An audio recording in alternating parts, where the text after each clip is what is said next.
नमस्कार, आप देख रहे हैं वीके न्यूज। मैं हूं सुनील राउत। भारत और चीन के बीच इस वक्त हालात तनावपूर्ण हैं और इसी को लेकर सरकार से विपक्ष कई गंभीर सवाल पूछ रहा है, जिसके बाद पीएम मोदी ने आज सर्वदलीय बैठक बुलाई थी। इस बैठक में प्रमुख राजनीतिक दलों के नेता शामिल हुए और उन्होंने अपने अपने विचार रखे। आपको बता दें कि इस बैठक में ओवैसी, लालू यादव की पार्टी और केजरीवाल की आम आदमी पार्टी को न्योता नहीं दिया गया था, इसलिए वे इस बैठक में शामिल नहीं हो पाए। यह बैठक डिजिटल यानी कि वर्चुअल हुई।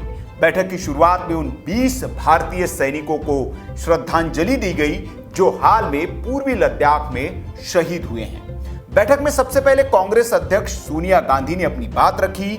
सोनिया गांधी ने कहा, मेरे विचार से यह बैठक पहले होनी चाहिए थी, जब चीन ने 5 को लद्दाख और दूसरी जगहों पर घुसपैठ की। हमेशा की तरह पूरा देश एक चट्टान की तरह एक साथ खड़ा होता और देश की क्षेत्रीय अखंडता को सुरक्षित रखने के लिए सरकार को पूरा समर्थन देता। ऐसा नहीं हुआ।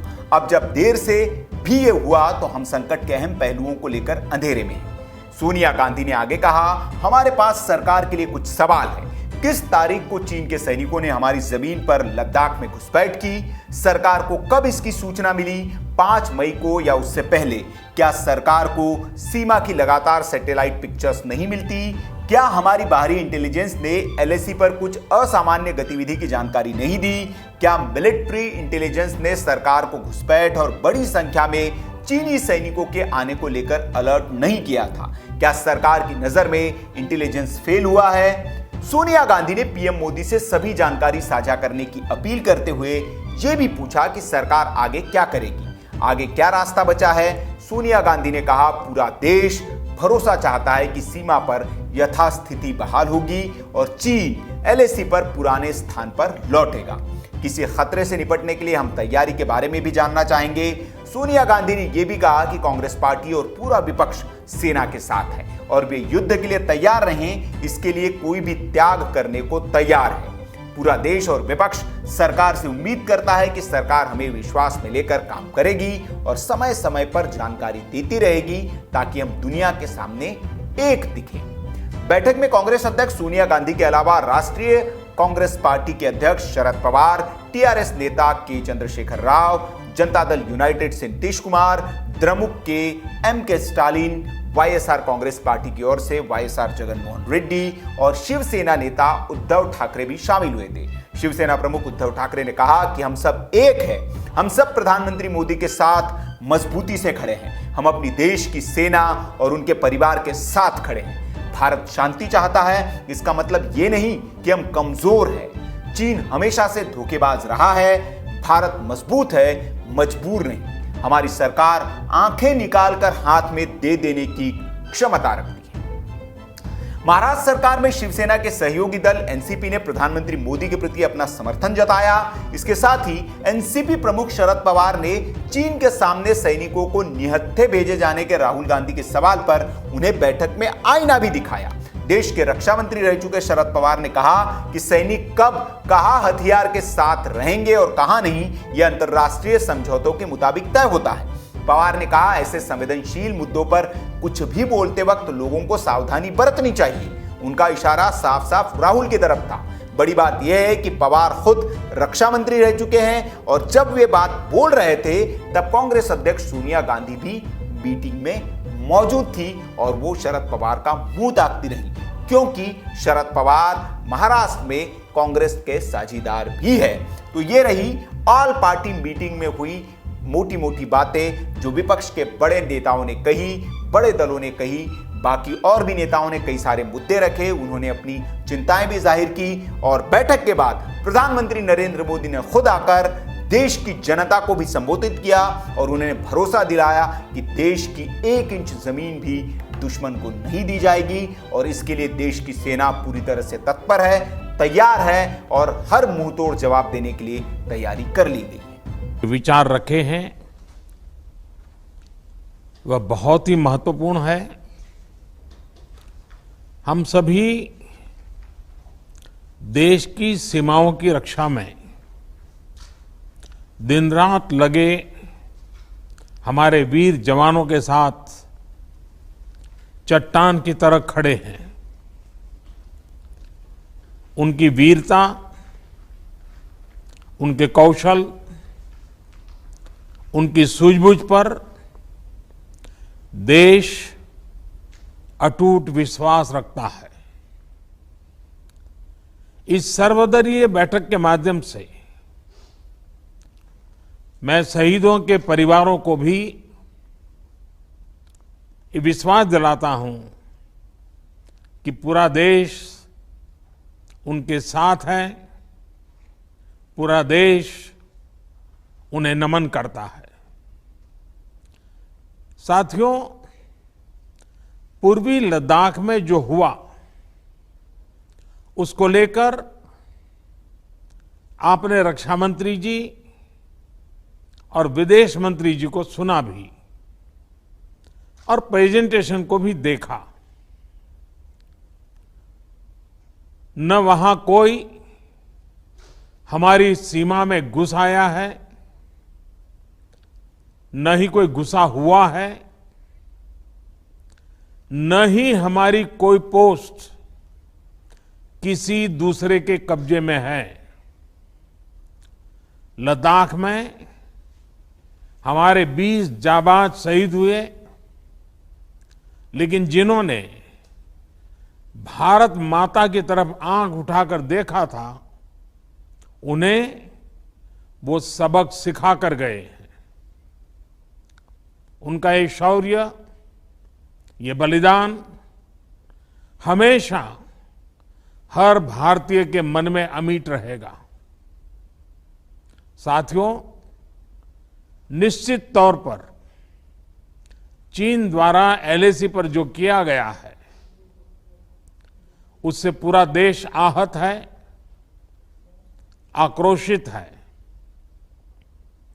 ये भावना हमारी इस चर्चा के दौरान भी आप सबके माध्यम से बार बार प्रकट हुई है। मैं आपको भी आश्वस्त कर रहा हूं कि हमारी सेना देश की रक्षा के लिए कोई कसर नहीं छोड़ रही है।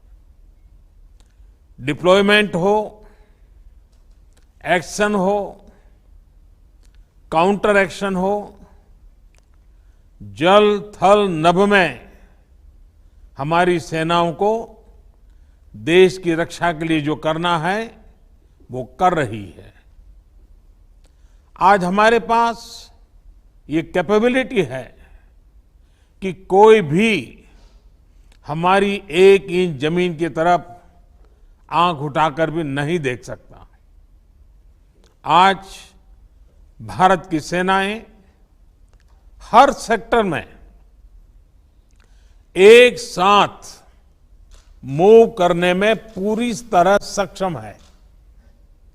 ऐसे में हमने जहां एक तरफ सेना को अपने स्तर पर उचित कदम उठाने की छूट दी है, वहीं दूसरी तरफ डिप्लोमेटिक माध्यमों से भी चीन को अपनी बात दो टूक स्पष्ट कर दी है। भारत पीस और फ्रेंडशिप चाहता है, लेकिन अपनी सॉवरेनिटी की रक्षा हमारे लिए सर्वोपरि है और आप सबने भी इसी भाव को प्रकट किया है। साथियों, बीते 5 वर्षों में देश ने अपनी सीमाओं को सुरक्षित करने के लिए बॉर्डर एरिया में इंफ्रास्ट्रक्चर डेवलपमेंट को प्राथमिकता दी है। हमारी सेनाओं की दूसरी आवश्यकताओं जैसे फाइटर प्लेन्स, आधुनिक हेलीकॉप्टर, मिसाइल डिफेंस सिस्टम आदि पर भी हमने बहुत बल दिया है। नए बने हुए इंफ्रास्ट्रक्चर की वजह से खासकर एलएसी में अब हमारी पेट्रोलिंग की कैपेसिटी भी बढ़ गई है। पेट्रोलिंग बढ़ने की वजह से अब सतर्कता बढ़ी है और एलएसी पर हो रही गतिविधियों के बारे में भी समय पर पता चल रहा है। जिन क्षेत्रों पर पहले बहुत नजर नहीं रहती थी, अब वहां भी हमारे जवान अच्छी तरह से मॉनिटर कर पा रहे हैं, रिस्पॉन्ड भी कर पा रहे हैं। अब तक जिनको कोई पूछता नहीं था, कोई रोकता टोकता नहीं था, अब हमारे जवान डगर डगर पर उन्हें रोकते हैं, उन्हें टोकते हैं। बेहतर हो रहे इंफ्रास्ट्रक्चर से एक मदद ये भी मिली है कि हमारे जवान जो उस कठिन परिस्थिति में वहां तैनात रहते हैं, उन्हें साजो सामान पहुंचाने में आसानी हुई है। साथियों, राष्ट्रहित, देशवासियों का हित हमेशा हम सभी की सर्वोच्च प्राथमिकता रही है। चाहे ट्रेड हो, कनेक्टिविटी हो, काउंटर टेररिज्म हो, भारत ने कभी किसी बाहरी दबाव को स्वीकार नहीं किया है। राष्ट्रीय सुरक्षा के लिए जो भी जरूरी कार्य है, जो भी जरूरी इंफ्रास्ट्रक्चर का निर्माण है, उसे इसी तरह तेज गति से आगे भी किया जाता रहेगा। मैं आप सभी को, सभी राजनीतिक दलों को फिर से आश्वस्त करता हूं कि हमारी सेनाएं सीमाओं की रक्षा करने में पूरी तरह सक्षम है।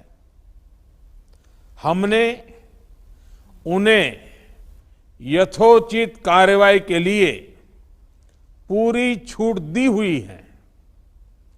आप सभी ने इस बैठक के लिए अपना समय दिया, अपने मूल्यवान सुझाव दिए। इसके लिए मैं सभी दलों का, आप सभी नेतृत्वगण का हृदय से बहुत बहुत आभार व्यक्त करता हूं और आपके सुझाव आगे की रणनीति में बहुत लाभकर्ता होंगे, ये मुझे पूरा विश्वास है। मैं फिर एक बार इस एकता का संदेश देने में आप जो बढ़ चढ़ करके आगे आए हैं,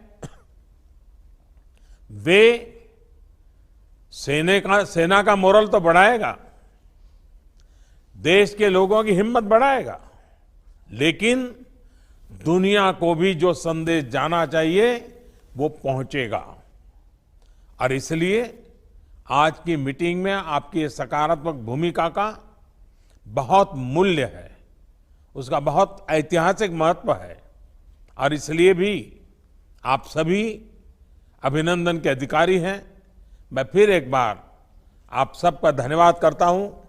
तो सुना आपने, प्रधानमंत्री मोदी ने देश को आश्वासन दिया है और विपक्ष को भी और उन लोगों को भी जो चीन के कहने पर या चीन से सुनी सुनाई बातों पर ये कह रहे हैं कि दुश्मन देश में घुस आया है, इतना अंदर घुस आया है और हमारे पास ये नहीं वो नहीं है। तो इन सबको भी प्रधानमंत्री नरेंद्र मोदी ने आज जवाब दिया है। उम्मीद करते इस जवाब के बाद इस तरह की बातें करना वो बंद करेंगे। साथ ही साथ मोदी ने विपक्ष से ये भी अपील की है कि इस वक्त इस तरह की बातें न की जाए जिससे कि सेना के मनोबल पर सीधा असर हो, क्योंकि जब आप कहते हैं कि देश का दुश्मन सीमा के अंदर आकर घुस गया है, 35 किलोमीटर आ गया है, 10 किलोमीटर आ गया है, तो यह सरकार पर सवाल नहीं होता, यह सवाल सीधा सेना पर होता है, क्योंकि वहां पर सेना मौजूद होती है और उसकी जिम्मेदारी है कि वो वहां दुश्मन को रोके। इसलिए आपका सवाल सरकार से नहीं, सेना पर होता है। इसलिए इस तरह की बातें आप न करें, यह भी अपील की।